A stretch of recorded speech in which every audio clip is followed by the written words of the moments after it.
आप सुन रहे हैं विविध भारती।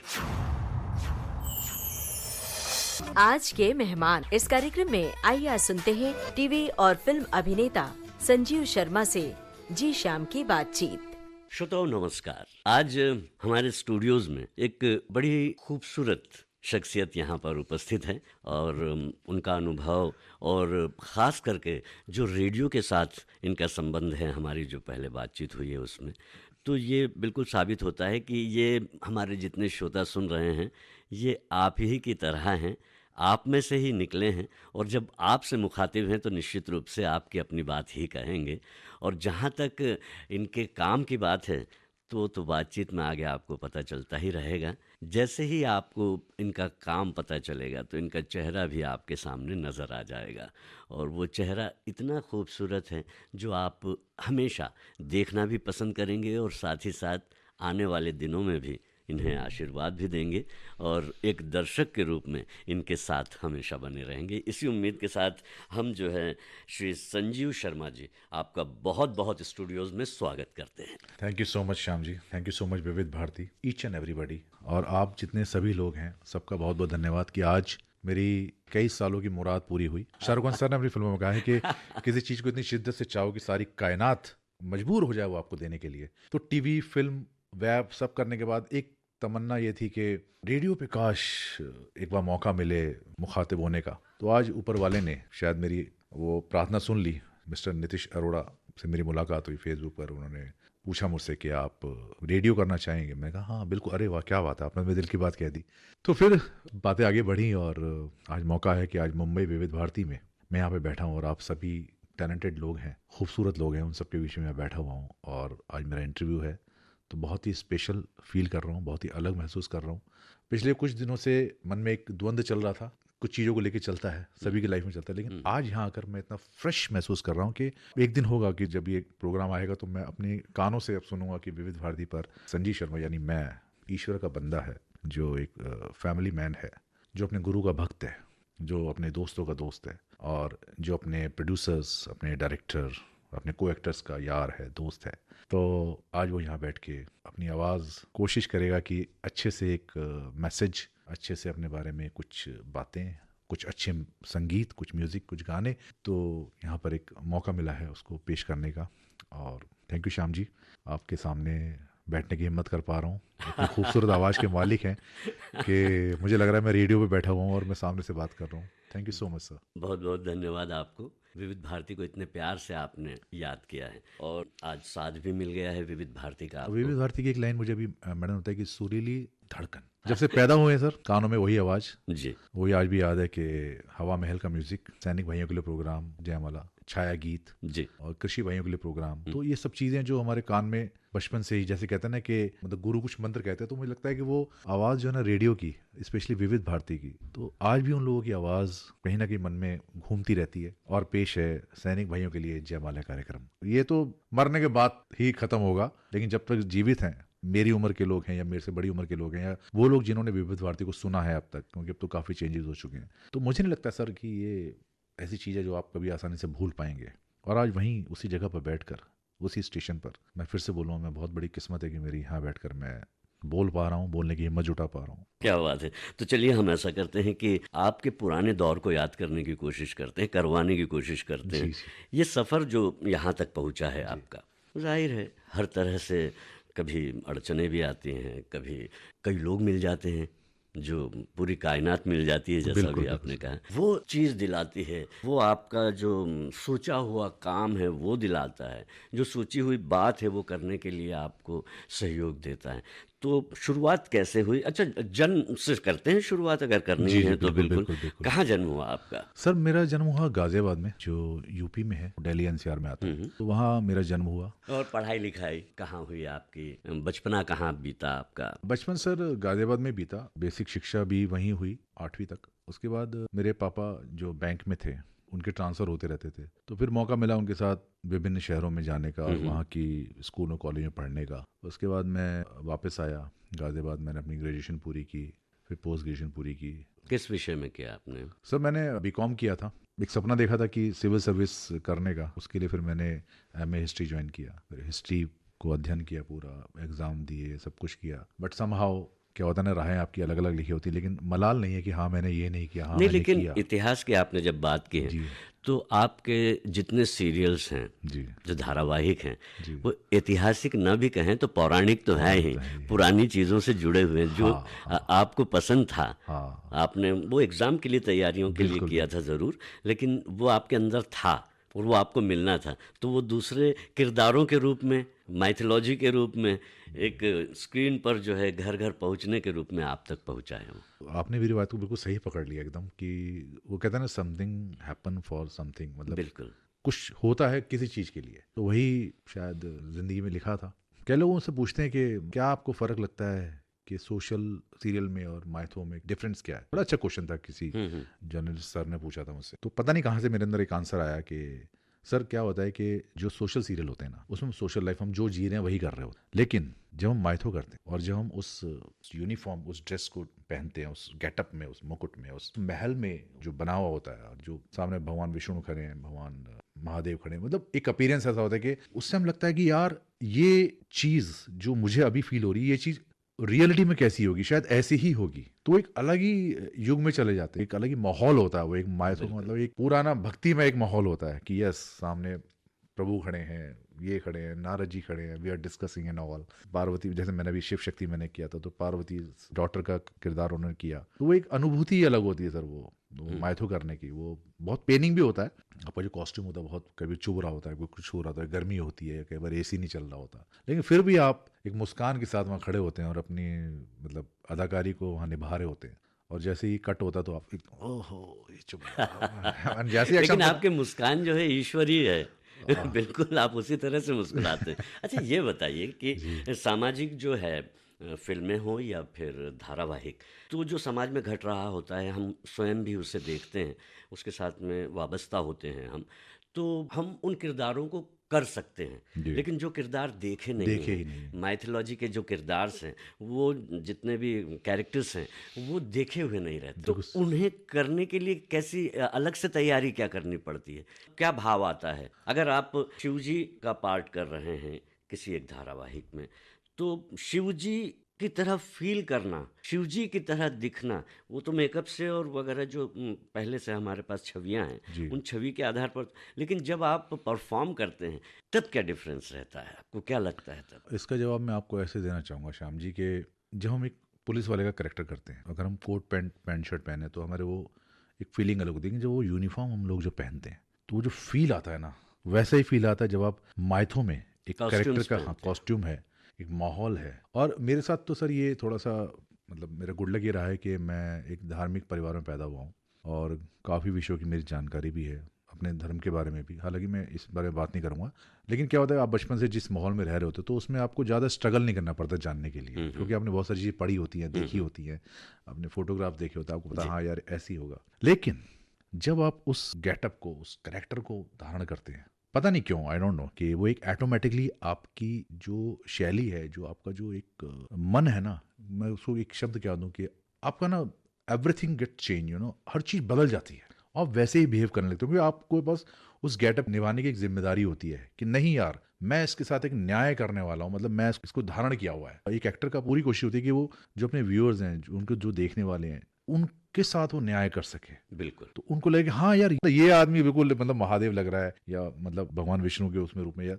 मेरी अपनी बात नहीं कर रहा हूँ, जितने भी एक्टर्स उस कैरेक्टर को करते हैं उन सबकी जिम्मेदारी हो जाती है कि वो उसके साथ ऐसा ही न्याय करें, धूमिल ना हो छवि जो है। ये जिम्मेदारी बड़ी होती है, बहुत बहुत बड़ी जिम्मेदारी है। सामाजिक फिल्में जो हैं या जो दूसरी कमर्शियल फिल्में आती हैं या धारावाहिक आते हैं, उसमें आपका मैनरिज्म भी काम करता है। एग्जैक्टली, आपका अपना अंदाज भी काम करता है, और उसमें आप थोड़ा इनोवेटिव भी हो सकते हैं और होते भी हैं, लेकिन इसमें आपके पास में वो छूट नहीं होती, वो बिल्कुल नहीं होती सर। कोई इम्प्रोवाइजेशन का कोई चांस ही नहीं होता कि अगर ऐसे लिखा है तो ऐसे ही। श्लोक जो है, अगर आपको संस्कृत में बोलना तो श्लोक को आप श्लोक की तरह ही बोलेंगे, बिल्कुल, आप उसको डिस्टर्ब नहीं कर सकते, आप उसको इम्प्रोवाइज नहीं कर सकते, अलग अलग अंदाज में नहीं कह सकते। जी, जैसे मेरा कैरेक्टर था भगवान वाल्मीकि का रामसिया के लवकुश में, कहानी स्टार्ट होती है सेकंड एपिसोड से, मेरे ही आश्रम से। अच्छा। जब सीता जी एंटर करती हैं जंगल में और मैं उनको लेने जाता हूँ, तो उससे पहले उन्होंने एक भगवान वाल्मीकि की कथा बताई है, जी। हम जब शूट कर रहे थे उसको, तो उसका प्रोमो शूट कर रहे थे, उसमें उन्होंने मुझे एक श्लोक लिख के दिया। वो श्लोक था पहली बार जब भगवान वाल्मीकि ने एक पहला जो संस्कृत का श्लोक बोला था, तो वो मुझे पढ़ने को दिया। और सर एक एज एन एक्टर एक जिम्मेदारी ये होती है कि वो श्लोक जैसा है उसको वैसे ही पढ़ा जाए, उसका उच्चारण वैसे किया जाए। तो उसके लिए मैंने कम से कम नहीं तो सर 100-150 बार उसको पढ़ा। मेरी वाइफ ने मुझे पूरा उसका जो एक एक प्रोनाउंसिएशन है वो मुझे रिकॉर्ड करके भेजा। बाकी लोगों से मैंने उसकी रिकॉर्डिंग मंगाई कि इसको बोला कैसे जाए। फिर मैंने उसको कॉपी करके या उसको समझ के तब मैंने वो शॉट दिया। भगवान वाल्मीकि का पहला श्लोक था जो संस्कृत में निकला था, वहीं से श्लोकों की शुरुआत हुई थी, ऐसा माना जाता है। क्या बात है। चलिए, शुरुआत तो हमारी भी हो गई है बातचीत की। अब जैसा कि मैंने आपसे कहा कि हम बात करेंगे आपके पहले परफॉर्मेंस की। जो पहला परफॉर्मेंस आपका था वो कहाँ पर और कैसे, और इस क्षेत्र में जो आपकी रुचि हुई वो किस तरह से हुई? सर मेरा मानना है कि कुछ चीज़ें ना सब लोगों में बचपन से होती हैं। हर कोई आदमी गाना गाना चाहता है, गा ना सके लेकिन गुनगुनाता ज़रूर है। Everybody is an actor. हम घर पे छोटी मोटी एक्टिंग करते रहते हैं, कभी पेट में दर्द हो गया, बचपन में करते थे। तो एक्टर तो हम सभी हैं, और सिंगर भी हम सभी हैं, और डांसर भी हम सभी हैं। तो ये कुछ विधाएं हैं जो हमेशा से, हम ड्राइंग भी बनाते थे, हम जादू भी दिखाते थे। तो कुछ विधाएं हैं जो बचपन से रहती हैं। लेकिन जब हम बड़े होते हैं तो वो कहता है ना, एक लिखा होता है कि आपकी लाइन कि आपको कहाँ जाना है, विधाता ने डिसाइड करके भेजा होता है। मैं ऐसा मानता हूँ। तो आप उसी राह पे चलते हैं।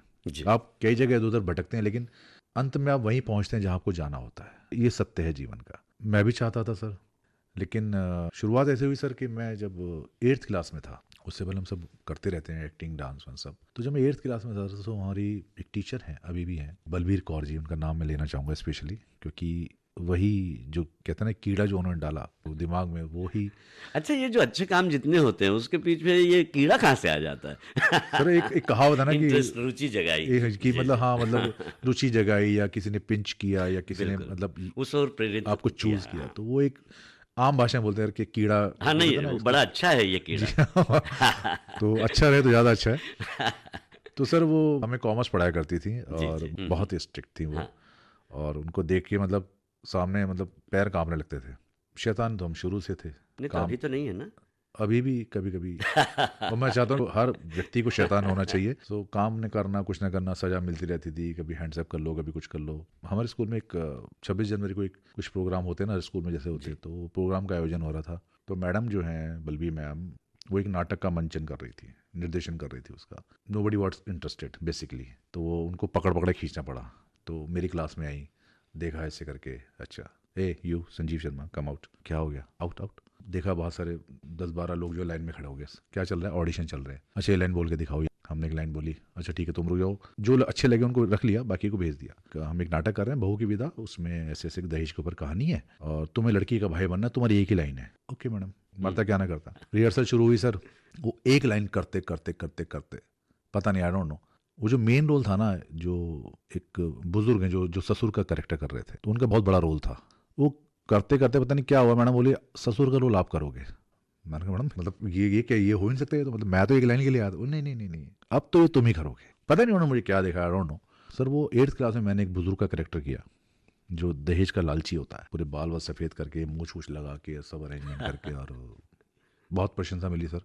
डर भी बहुत लगा, पैर कांपते थे, लेकिन वो मैडम को चेहरा देखते बिल्कुल नहीं भाई मैडम, यहाँ मैं बोल नहीं सकता, लेकिन I am so sorry, but वो आपका ही प्यार था जो आज मैं यहाँ बैठा हुआ हूँ, आपकी गाइडेंस थी। वो बहुत अच्छा लगा सर, सबको बहुत अप्रिसिएशन मिला, मार्क्स भी अच्छे मिले। उसके बाद 3-4 साल तक मतलब 9th 10th 11th 12th तक कोई वो नहीं था, लेकिन मन में था कि नहीं यार, जब फिल्में देखने जाते थे कि तो मेरे फ्रेंड्स लोग बोलते थे, क्योंकि मैं अलग बैठता था, मैं आज भी सच में फिल्म देखनी होती है मैं किसी के साथ नहीं बैठता हूँ, मैं अकेला बैठता, बहुत गौर से फिल्म देखता हूँ। तो मेरे फ्रेंड्स कहते थे, पंडित जी तुम तो सोच रहे होंगे कि अगर मैं होता तो कैसे करता। मैं एग्जैक्टली मैं यही सोच रहा हूँ कि अगर मैं यहाँ होता तो मैं कैसे कर रहा हूँ। क्या बात। तो वो धीरे धीरे धीरे धीरे वो चीज़ें हो गई। फिर लाइफ में कुछ ऐसी चीज़ें हुई कि मतलब शादी हो गई, फिर क्या हो गया, तो सब अच्छा हुआ ना? सब अच्छा ही हुआ। वो नहीं होता सर आज मैं यहाँ नहीं बैठा होता। हाँ, ये बात सही है। उन सबकी प्रेरणा से, उन सबके सपोर्ट से एक दिन मौका मिला मुंबई आने का। मेरे कुछ फ्रेंड्स थे जिन्होंने मुझे तैयार किया इसके लिए, 1 साल पहले तैयारी कराई, मतलब मेरा वेट लॉस, मेरा लुक वगैरह सब एवरीथिंग चेंज, मेरा फोटोशूट वगैरह। तो फिर मैंने एक कदम रखा सर, पूरे हिम्मत जुटा के। मैं छुट्टियों में आता था, I was doing job basically. छुट्टियों में मैं आता था, ऑडिशन देता था, लुक टेस्ट देता था। पहला जो मुझे सीरियल मिला उसका नाम था दो हंसों का जोड़ा, और basically that was a cameo character. तो जब मैं आया था मुझे ये नहीं पता था कि कैमियो क्या होता है या मेन रोल क्या होता है या ये क्या, तो ये तो अब पता लगा है। तो मेरे को जब प्रोडक्शन से कॉल आया, राजश्री प्रोडक्शन का वो पहला सीरियल था मेरे लिए, उन्होंने मुझे कॉल किया, बोले संजीव जी आप कैमियो करते हैं क्या? मैंने कहा वो क्या होता है? बोले मतलब ये कुछ दिनों का काम होता है और एक इंपॉर्टेंट कैरेक्टर होता है। मैंने कहा टीवी पे आएगा ना? बोले हाँ बिल्कुल। मैं कहा तो ठीक है मैं करूँगा।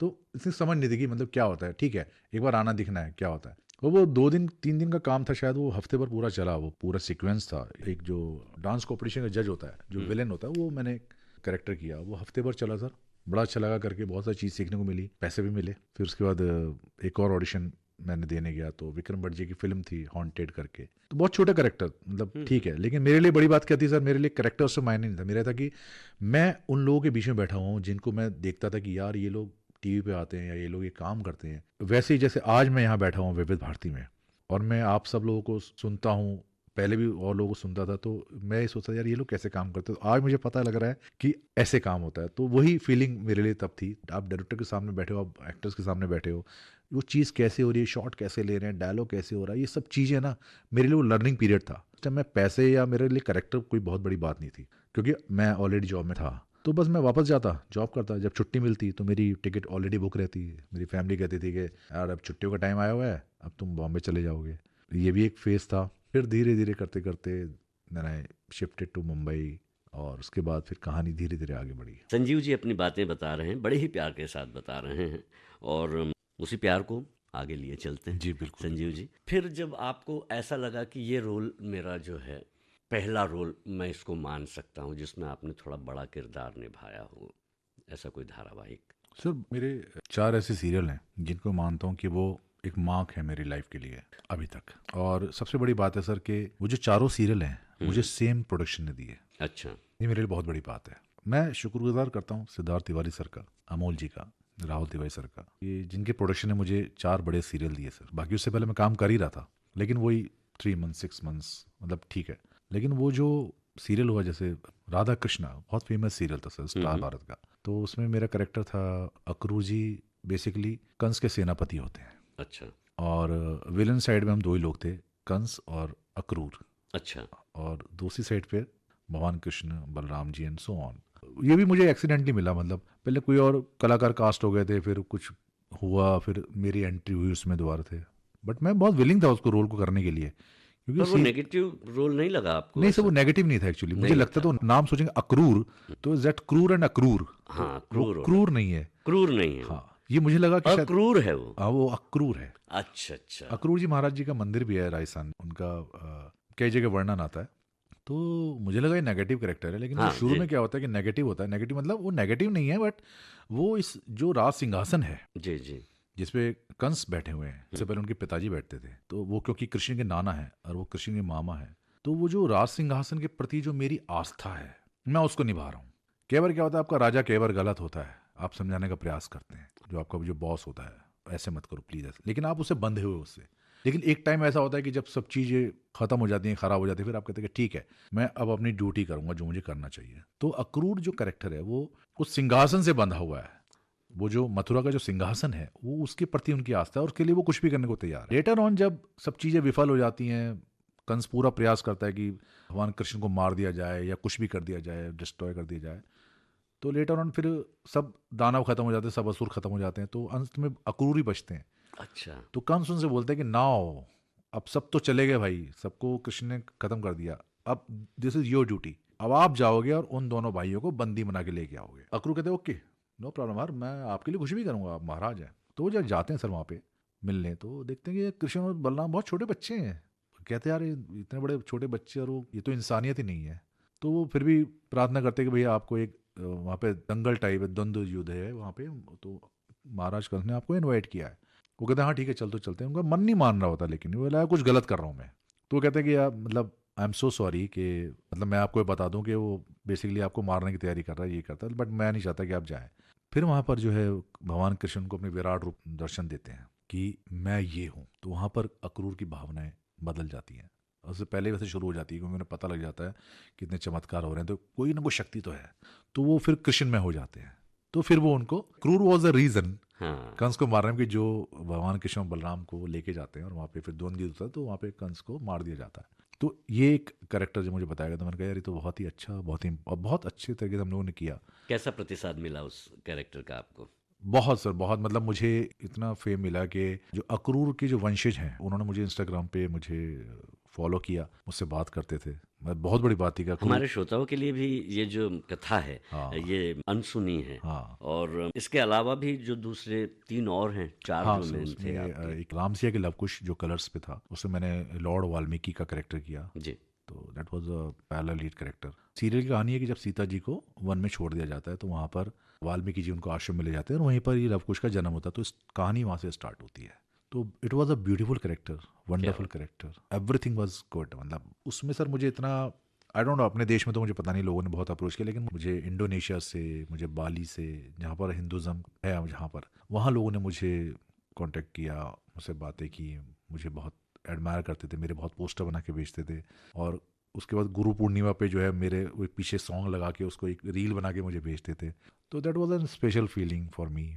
तो आपको ऐसा नहीं लगने लगा कि जब आप इस तरह किरदारों के बीच में रहते हैं, उन्हें निभाते हैं, इस तरह के सेट्स होते हैं, भावनाएं होती हैं, जो डायलॉग्स, संवाद जो हैं वो भी उसी तरह के होते हैं, आपका माहौल पूरा का पूरा भक्तिमय होता है, बिल्कुल सर। तो एक तरह से तो ये आपके लिए तो एक अच्छी बात है, क्योंकि एक व्यक्तिगत रूप से आपने जैसे कहा कि आप आस्था और विश्वास वाले व्यक्ति हैं, जी जी। तो आपके लिए तो अच्छा है। लेकिन धीरे धीरे कहीं ये भाव बढ़ता हुआ आपके जो एक्टिंग का जो कैरियर है उसमें कुछ बाधा तो नहीं बनता, क्योंकि आप उस रूप में ही दिखते हैं, तो कोई दूसरा कैरेक्टर जो है, एक अभिनेता भी आप हैं और आप अलग अलग किरदार करते भी हैं और करना भी चाहते हैं, जैसे कि अभी आने वाले सीरियल की बात हम करेंगे उसमें भी आपने किया है। तो ये जो छवि है जो आपके साथ में रहती है, भक्तिपूर्ण छवि, ये नुकसान तो नहीं पहुंचाती? देखिए सर, काम तो कभी आपको नुकसान पहुंचा ही नहीं सकता। आपका जो काम है, जैसे आप शिद्दत से करते हैं, काम आपको चुनता है, आप काम को नहीं चुनते। हम नहीं चुनते। करेक्टर आपको ढूंढ रहा होता है। अगर आप बहुत सारी स्टोरीज बॉलीवुड की उठा के देखें कि पहले कोई करेक्टर कोई और करने वाला था लेकिन कोई और कर रहा होता है। जैसे आप गब्बर का अगर एग्जांपल जी, लें, जी। Gabbar was the biggest character of the Bollywood. उसको पहले कई लोगों ने रिजेक्ट किया, फिर वो अमजद साहब के हिस्से में आया, तो वो उनके लिए लिखा हुआ था। सेम एज ए जंजीर है, बहुत सारी फिल्में आप उठा के देखिए कि पहले किसी और को सुनाई गई थी लेकिन फिर किसी और ने किया। तो एक्चुअली रोल आपको, करेक्टर आपको ढूंढ रहा होता है और आपको जो मिलता है आप उसे करना भी चाहिए, क्योंकि वो कहीं ना कहीं the good sign from the god कि भाई ये आप ही के लिए है और आप ही करोगे। इसके लिए खास बात यह है कि उस प्रक्रिया में बने रहना पड़ता है और उसके प्रति आपकी श्रद्धा भी होनी चाहिए, काम के प्रति, और उस काम की निरंतरता भी बनी रहनी चाहिए। इसलिए आपको ये अलग अलग जो किरदार हैं ये मिलते हैं, क्योंकि काम ही आपको ढूंढता रहता है। ये बात तो है। और कुछ गीत भी हैं जो कभी आपको ढूंढते हैं, कभी आप गीतों को ढूंढते हैं, तो ढूंढिए कोई अच्छा गीत। It is very romantic song. क्या यही प्यार है, हाँ यही प्यार है, ओ दिल तेरे बिन कहीं लगता नहीं, वक्त गुजरता नहीं। एक बार फिर स्वागत करते हैं संजीव शर्मा जी आपका। बहुत अच्छी जो हैं लाइंस आपने बड़े ही सुर में गाई। का यही प्यार है, प्यार तो है। अच्छा ये बताइए, जो जीवन का व्यक्तिगत प्यार जो होता है, परिवार का आपने इस दरमियान बहुत बार जिक्र भी किया है अपनी बातचीत में कि आपको बहुत संभालते भी हैं और उनका भी सहयोग रहता है, तो बताइए अपने प्यार जो है आपका, आपका जीवन जो है। देखिए, निजी पत्नी से इश्क और अदाकारी, वंडरफुल फैमिली आई हैव। मेरे पेरेंट्स बहुत सपोर्ट करते हैं, मेरा भाई, मेरी sister, they all love me. और धर्म पत्नी तो उन्हीं की गाइडेंस है जो आज मैं यहाँ बैठा हुआ हूँ। मेरा बेटा शौर्य, द वंडरफुल गाय। यही चाहिए होता सर ज़िंदगी जीने के लिए, एक अच्छी फैमिली हो जाए, मनचाहा जीवन साथी मिले और जो काम आप करना चाहते हैं उसमें आप लगे हुए हों, और ईश्वर, साधना, गुरु का आशीर्वाद, दोस्तों का प्यार। मुझे लगता है इससे ज़्यादा कुछ चाहिए होता। यही एक अच्छी ज़िंदगी जीने का मूल मंत्र है। क्या बात है। तो जो आपकी धर्म पत्नी है उनका नाम? उनका नाम उषा शर्मा है हम्म। और वर्तमान में वो एक बहुत ही प्रतिष्ठित जो स्कूल है मुंबई में, वहाँ पे वो कार्यरत हैं। और बेटा क्या कर रहा है आपका? सर मेरे बेटे ने अभी 12th पास की है हम्म। और वो अभी कॉलेजेस सर्च कर रहा है, साइंस साइड उसने ली हुई है। तो मम्मी तो उनके टीचर हैं, तो गाइडेंस तो मिल ही जाएगा घर से ही। बिल्कुल। और इधर आपकी तरफ आने का कोई इरादा है? किन्हीं विधाओं से जुड़े हैं आपके बेटे? नहीं सर, उनका ये है कि मैं रिसर्च में जाना है, मुझे साइंस में। आप भी ऐसा कोई दबाव नहीं डालते? नहीं, मैं दबाव में डालता हूँ। मेरा ये कहना है कि एक्टिंग एक ऐसा फील्ड है कि जो बहुत ही अनप्रेडिक्टेबल है, अनसिक्योर टाइप रहता है जब तक आप किसी मुकाम पे नहीं पहुंच पाते। तो समहाउ आपको एक बैकअप प्लान चाहिए हो। लोगों को ये सजेस्ट करता हूँ कि अगर आप इस फील्ड में आना चाहते हैं तो एक बैकअप आप रख के आइए, मतलब एटलीस्ट आपने एजुकेशन ऐसी की हो कि कल को बाई चांस, भगवान न करे, वैसे मैं नहीं चाहता, मैं चाहता हूँ सबको काम मिले, सबका मेहनत सफल हो, बाई चांस नहीं हो पाया तो एटलीस्ट आप अपना जीवन यापन कर सकते हैं अपने एजुकेशन के द्वारा। मैंने भी अच्छी एक एजुकेशन ली हुई है, लेकिन यहाँ पे बैकअप तो रहेगा ना कि हाँ यार ये नहीं हुआ तो एटलीस्ट मैं कोई जॉब तो कर लूँगा या मैं कोई बिजनेस तो चला लूँगा। अच्छा, ये इतने सारे धारावाहिक किए हैं आपने, उसके बाद आपकी कौन सी इच्छा थी कि किस तरह का किरदार आपको निभाना है, कौन सी फिल्म आपको करनी है, किस तरह की फिल्म आपको करनी है? सर ऐसा आप यकीन मानेंगे, जब मैं शुरू में आया था तो जो भी मुझे देखता था ना वो ये कहता था यार you are very negative eyes, negative face, you are different kind of eyes, अलग ही लुक है आपका एक, मतलब शायद इसलिए कई बार मुझे ऐड मेरे हाथ से निकल जाते हैं। तो मैं कहता हूँ यार ये आंखें नेगेटिव नहीं, अगर ये आंखें नेगेटिव होती या मेरा फेस नेगेटिव होता तो मैंने जो इतने बड़े बड़े सीरियल किए हैं ये मुझे कैसे मिलते। तो आई वाज सरप्राइज कि जो हमारे प्रोड्यूसर हैं Siddharth Tiwari, I don't know what kind of vision he has, और नहीं यार ये कैरेक्टर तो आप ही करोगे। और सच मानिए उनकी सोच इतनी आगे है कि जो भी मैंने कैरेक्टर किया, जैसे मैंने हिमवान अभी किया था, it was a beautiful character. Sir मैं इतना रोया हूँ ना उस सीरियल में, इतना रोया हूँ क्योंकि मैं एक बेटी का हिमवान आपने शिव शक्ति में मैंने जी। किया, जिसे पार्वती दोबारा जन्म लेती हैं सती बनने के बाद। तो मेरी 2 बेटियां गंगा और पार्वती, इतने आंसू बहाए ना मैंने उसमें, क्योंकि एक तो मेरे को बेटी नहीं है, मेरा एक बेटा है, तो इतने आंसू मैंने बहाए ना सर उसमें, मतलब वो जो फीलिंग थी डॉटर्स की, तो वो शायद उसने कहीं ना कहीं हेल्प की उस चीज़ को समझने में। मैं कहता सर पता नहीं आप कैसे मेरे को पॉजिटिव कैरेक्टर दे, तो मेरा मन करता है मैं नेगेटिव कैरेक्टर निभाऊं। तो पता नहीं उनका क्या विजन रहता है, बट जब जो भी वो कैरेक्टर देते हैं वो एक अलग ही लेवल पे जाता है। लेकिन आपको भी लगता है कि आप नेगेटिव कैरेक्टर जो हैं अच्छे से निभा पाएंगे? सर अब तो मैं सारे कैरेक्टर अच्छे से निभा सकता हूँ। अब तो मुझे, क्योंकि जो आदमी सीरियल में रो सकता है सर वो कुछ भी कर सकता है। सबसे मुश्किल है रोना और किसी को हंसाना, क्या बात! है ना। गुस्सा दिलाना बहुत आसान है, लेकिन किसी को रुला देना और किसी को हंसा देना ये सबसे मुश्किल काम है। सबसे कठिन है। और सबसे मुश्किल काम है, आप फिर भी वो रुला सकते हैं, आप अपनी भावनाओं से किसी को इमोशनल कर सकते हैं, किसी बात से कर किसी सकते बात हैं। कर सकते जी। हैं, या कोई सिचुएशन ऐसी कि आप जी। सामने वाला इमोशन हो जाए, या किसी को आप हंसा सकते हैं। तो ये बहुत मुश्किल काम है, ये हर एक किसी के बस की नहीं है। बाकी नेगेटिव ये वो तो सब कर लेंगे, लेकिन ये चीज़ बहुत मुश्किल है। लेकिन फिर भी मेरा एक मन है नेगेटिव कैरेक्टर करूं, फिर ये है कि जो करूं अच्छा करूं। नहीं, वो तो आप करेंगे ही। अच्छा, ये मिर्ज़ापुर 3 जो है, जी जी। इसके बारे में बताइए कुछ, कैसा कैरेक्टर है? मिर्ज़ापुर 3 सर एक्चुअली ये बाय चांस मेरे को मिली, किसी और चीज़ के लिए मैंने अपना प्रोफाइल भेजा था इनकी कास्टिंग कर रहे हैं, तो उन्होंने मुझे बोला सर मिर्ज़ापुर की हम लोग कास्टिंग कर रहे हैं, उसमें कैरेक्टर है ब्रिज करके, तो आप करेंगे? मैं कहा I am not fit in that, मुझे लगता नहीं कि मैं, क्योंकि मेरा फेस वगैरह और मिर्ज़ापुर की जो कैरेक्टराइजेशन है मुझे लगता है कि मैं उसमें फिट बैठ पाऊंगा। बोले नहीं आप एक बना के भेजिए। तो हमने कहा ठीक है चलो, हमने पढ़ा वढ़ा। अब मेरे साथ गुड लक क्या है सर, जो मेरी फैमिली है ना पूरी, बेटा वाइफ, ये लोग बहुत बड़े क्रिटिक हैं मेरे, तो ये लोग बताते हैं कि क्या अच्छा किया क्या अच्छा नहीं किया, तो ये लोग व्यूअर्स की तरह देखते हैं। तो मैंने बनाया सर भारी मन से कि नहीं ठीक है चलो कर लेते हैं, बनाया भेजा। कुछ दिन बाद उनका जवाब आया सर कि ये बहुत अच्छा है और हम आपको लॉक कर रहे हैं। तो मैंने कहा ठीक है कर लेते हैं ये भी, सर 2 दिन का कैरेक्टर है। मैं कहा चल 2 दिन कर लेते हैं, मिर्ज़ापुर का एक नाम हो जाएगा। मैं सर सेट पे पहुंचा, सब चीज़ हो गई, मैं सब सेट पे पहुंचा। मैंने किसी पूछा भाई डायरेक्टर साहब कौन से वाले हैं, तो there was a chill guy, मतलब बाल बाल कोए हुए छोटे से, मतलब तो बड़े क्यूट से, बड़े प्यारे से। His name is mister Gurmeet Singh. बोले सर ये है डायरेक्टर। जो मेरे को मिलवाने ले गया तो बोले सर ये पूछे थे डायरेक्टर साहब कैसे हैं। गुरमीत जी बड़े स्टाइल से आई एम द डायरेक्टर। तो उन्होंने सर मुझे इतना कंफर्ट कर दिया ना, मुझे लग ही नहीं रहा कि मैं इतने बड़े डायरेक्टर के सामने खड़ा हूँ और मुझे एक्ट करना है। उसमें जो गोलू का कैरेक्टर कर रही है वो सब लोग मेरे सामने बैठे थे और मेरा पहला सीन था। मैं बहुत डर लग रहा था भाई, मिर्ज़ापुर पहले 2 सीज़न हो चुके हैं, तीसरे सीज़न में आप सक्सेसफुल बियॉन्ड द इमेजिनेशन।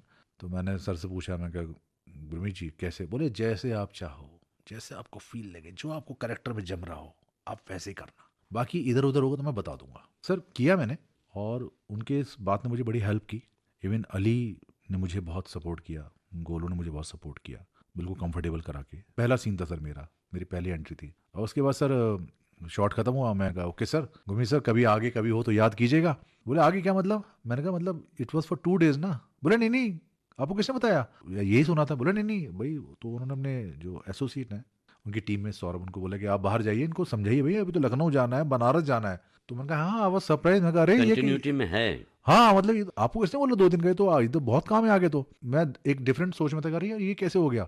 तो सौरभ मुझे बता रहे हैं कि संजीव जी 4-5 दिन लखनऊ में होगा, फिर बनारस में होगा, मुंबई में तो आपका हो गया है, तो स्टोरी ये है ऐसे। वो मुझे स्टोरी सुना रहा है, मैं अपनी ही एक कल्पना में हूँ कि अच्छा अरे यार भाई ये तो बढ़िया होगा, अच्छा हो यार, तो बनारस में लखनऊ में तो ये तो गुड कैरेक्टर फलाना ढिमकाना। तो फिर मैंने बोला उनको, सौरभ, मैंने कहा प्लीज मैं ना पार्ट 2 देख लूंगा भाई, this is the best idea, आप है ना पार्ट 2 देख लो, आपको समझ में आ जाएगा कि कैरेक्टर कहाँ से उठा क्या करा है। और मैं वैनिटी में आके मतलब यार तो मजे आ गए। तो ये काम करने में मजा आया कहने हाँ का मतलब फिर लगा यार इज अ कैरेक्टर बेसिकली, और कैरेक्टर का नाम इज अ ब्रिज बेसिकली, जो गुड्डू पंडित का सपोर्टर है, इज अ बाहुबली है।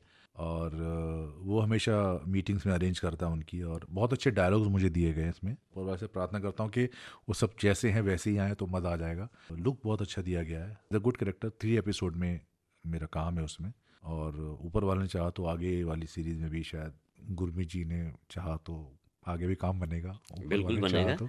हम आपको शुभकामनाएं देते हैं। जी जी। तो मिर्ज़ापुर में अच्छा काम लगा सर, अच्छा हम्म। एक्सपीरियंस था करने का, और बहुत अच्छे से शूट भी हुआ। आई होप कि आगे भी अच्छे अच्छा काम मिलता रहेगा। बिल्कुल मिलेगा। और फिल्मों के बारे में भी कुछ बताइए, आपने कुछ एक छोटे बड़े किरदार किए हैं, कौन कौन सी फिल्में रही हैं? फिल्मों का सर मेरा एक्सपीरियंस, क्योंकि जो भी व्यक्ति आता है मुंबई का, जो पहला प्यार होता है वो होता है फिल्में। हर आदमी यहाँ एक्टिंग मतलब फिल्में ही करने आता, हाँ मतलब शुरू से एंड तक फिल्में ही रही है ना।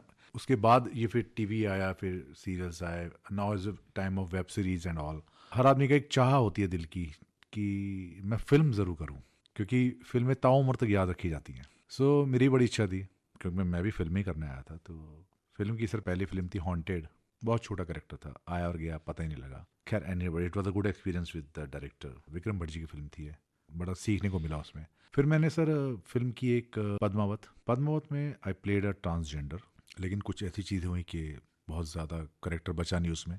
लेकिन एक्सपीरियंस ये था सर कि जो उसके क्रिएटर हैं, जो डायरेक्टर हैं संजय लीला बंसाली, उनके साथ खड़े रहना, उनको देखना, उनके काम का तरीका, उनके सेट्स, उनकी ज्वेलरीज और वेशभूषा, और जो म्यूज़िक, जिस तरह से वो लोग काम करते हैं सर, वो अपने आप में एक बहुत बड़ा अनुभव था। And standing with Deepika and Shahid Kapoor, तो ये एक अलग एक्सपीरियंस था। और मेरा ट्रांसजेंडर का उसमें करेक्टर था जो बहुत ज़्यादा विजिबल नहीं हुआ, लेकिन ठीक है मुझे अच्छा लगा। 1 वीक मेरा काम चला उसमें। मेरा नाम उसमें हजूरिया करके एक करेक्टर मुझे दिया था उन्होंने। It was a wonderful experience to working with such a legend persons, उनको देख के काम किया। तो उसके बाद मुझे किसी के साथ काम करने में डर नहीं लगा, क्योंकि मैं इतने बड़े आदमी के साथ, इतने बड़े मास्टर के साथ काम कर चुका था, चाहे थोड़ा सा सही, लेकिन मुझे फिर उसका किसी के सामने डर नहीं लगता था। नहीं ये तो हम कर ही लेंगे, ये तो हो ही जाएगा। फिर मैंने एक फिल्म की सर, वो भी एक्सीडेंटली मुझे मिली, उसका नाम था गुड न्यूज़। अक्षय कुमार जी और दलजीत दोसांझ जी का एक के लिए ऑडिशन दिया था। एकदम से कॉल आया कि आप फ्री हो क्या, शाम को यशराज जाना है। तो मैं पहुंच गया वहाँ पे, मेरा एक मॉक टेस्ट हुआ, बोले ठीक है कल से शूट है आपका, आप आइए। मैं पहुंचा सर, एक सीन है उसमें अक्षय पाजी और दलजीत जी का, एक फाइट सीन है रेस्टोरेंट में। आई प्लेड द मैनेजर किया सर मैंने। वो फर्स्ट डे अक्षय कुमार जी, मैं तो उन्हें देखते रहेगा क्योंकि मैंने कभी अक्षय कुमार जी को देखा ही नहीं था। ही सेट किया क्या हो भाजी, अच्छा लगा ना। मैं कहा सर मतलब मुझे तो विश्वास ही नहीं हो रहा कि मतलब मैं अक्षय भाजी के सामने खड़ा हूँ। तो एनी हाउ रिहर्सल वगैरह हुई, उनका मजाकिया अंदाज है जो मुझे थोड़ा सा लगा कि यार थोड़ा सा अलग सा लगा। मैं कहा यार मेरा मतलब हंसी उड़ा दी। मैं कहा कल पता नहीं कैसे शूट होगा, मुझे पता था उनका बिंदास अंदाज है। तो मैं घर गया, मैं सुबह जब रेडी हो रहा था आने के लिए, तो मैंने अपनी वाइफ से बोला, मैं कहा यार वो कल पाजी ने ना थोड़ा ज़्यादा ही मतलब मुझे लगा कि मेरा मजाक से उड़ाया। शी सेड कि ठीक है अगर इतना ही ईगो है तो फिर घर बैठ जाओ, डोंट गो फॉर शूट, अगर इतना ही तुम्हें बुरा लग रहा है तो। मैंने कहा हाँ बात तो सही है। मैं कहा ठीक है जो होगा करेंगे। गया मैं sir, next day Akshay sir का जो बिहेवियर था ना वो एकदम अलग ही था। और भाजी क्या हाल है, और आओ शूट करते हैं, सब क्लियर है ना। मैं हाँ जी क्लियर है। तो वो जो उनका अंदाज था ना, वो मुझे लगा नहीं यार वो एक कंफर्ट देने का उनका एक तरीका है जो उन्होंने किया मुझे रिहर्सल के दौरान। और मुझे वियर्ड जरूर लगा, लेकिन नेक्स्ट डे जब उसका इम्पैक्ट आया ना सर, सब मजाक है, बिंदा एकदम काम करो, कोई बात नहीं, कोई दिक्कत नहीं है, बिल्कुल आराम से काम करो। और सर वो सीन मैंने किया, बड़ा अच्छा सीन था वो। मैं जब सिनेमा में देखने गया उसमें, तो लोग उस पर हंसे उस सीन पे। तो मुझे लगा नहीं यार, really thanks to Akshay Kumar sir के, आप उनके बिना ये सीन नहीं हो पाता। तो ये मेरा एक एक्सपीरियंस था। फिर मैंने एक फिल्म की थैंक गॉड, उसमें भी एक सिद्धार्थ मल्होत्रा एंड कुलप्रीत सिंह के बीच में कैरेक्टर है। लगा ही नहीं कि मैं मतलब कितने बड़े लोगों के बीच में मैं खड़ा हूँ, कि मेरे लिए तो बहुत बड़े हैं सर वो। लेकिन आप भी तो टीवी के स्टार हैं। बड़े कलाकारों में सर मैंने ये देखा है कि वो आपको इतना कंफर्ट देते हैं कि एक्चुअल सबका मोटो क्या होता है कि चीज़ को अच्छी बनाना, वो किसी की वजह से खराब नहीं होनी चाहिए, और किसी का पता नहीं कौन कब कहाँ पहुँच जाए। आपके पास भी अनुभव काफ़ी है, आप भी इन बातों को अनुसरण करेंगे हम सोचते हैं सर। बिल्कुल सर, मैं आज भी करता हूँ, मैं हमेशा करता हूँ और करते रहेंगे हाँ, आप। और अच्छा काम आपको मिलेगा, आपको पता है, इस बात का यकीन आपको हमेशा रहता है। बिल्कुल। और बेहतर रूप में अलग अलग स्क्रीन्स पर, OTT का हो, टेलीविज़न का हो या फिल्म का हो, जी। हम आपको देख पाएंगे, उसमें आपके अच्छे काम की प्रशंसा कर पाएंगे, ऐसी मैं उम्मीद करता हूं। और आने वाले दिनों में जो भी आप करना चाहते हैं अपने जीवन में, उन तमाम बातों में आपको सफलताएं मिलें, ऐसी कामना भी करता हूं। और आपको बहुत बहुत धन्यवाद देता हूं कि आपने अपनी बेहतरीन बातें, बेहतरीन यादें जो हैं हमारे श्रोताओं के साथ साझा की हैं, शेयर की हैं। बहुत बहुत अब धन्यवाद। मैं एक छोटी सी बात बोल दूं जी ज़रूर। कि जितनी बातें आपने की हैं, मैं ऊपर ईश्वर से प्रार्थना करता हूँ कि सारी बातें श्याम जी की सुन लें और उसे अप्लाई कर दें। आज के मेहमान। इस कार्यक्रम में अभी आप सुन रहे थे टेलीविजन और फिल्म अभिनेता संजीव शर्मा से जी श्याम की बातचीत। इस कार्यक्रम में रिकॉर्डिंग इंजीनियर किरण बंग, कार्यक्रम के प्रस्तुतकर्ता जुबैर खान। विविध भारती